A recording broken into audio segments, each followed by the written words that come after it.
This is the V1 circuit with 14 LEDs, which is the most that the V1 board will hold, but there's no anti-flicker capacitors. I'm going to remove the power.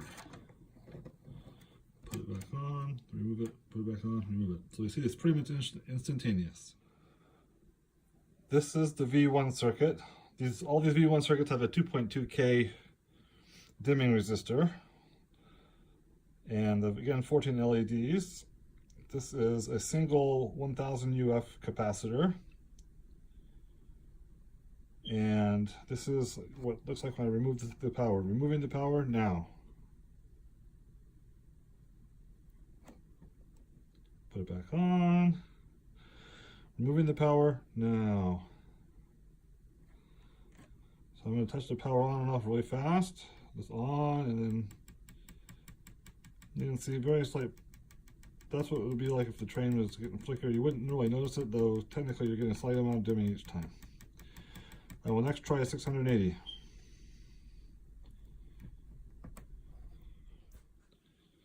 This is the same V1 circuit, the same 2.2K dimming resistor, 14 LEDs, with a 680 UF or microfarad capacitor. I'm going to remove the power now. It's faster than with the 1000, but still decent length. Back on, removing it now. On, off, on, off, on, off, on, off, on, off, on, off, on, off, on, off, on, off.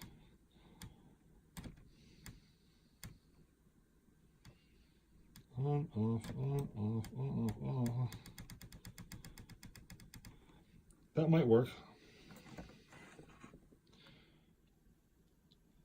Okay, this is the same V1 circuit, 2.2K ohm dimming resistor, and this is a 470 UF or microfarad capacitor.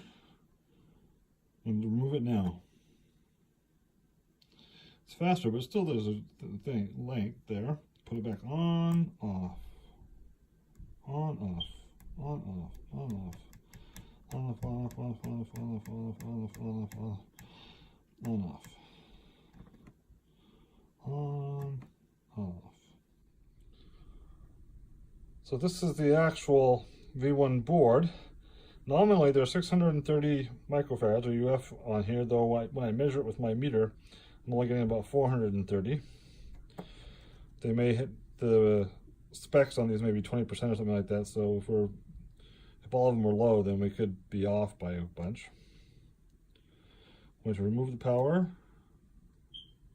put it back on, remove the power, put it back on, remove the power, put it back on.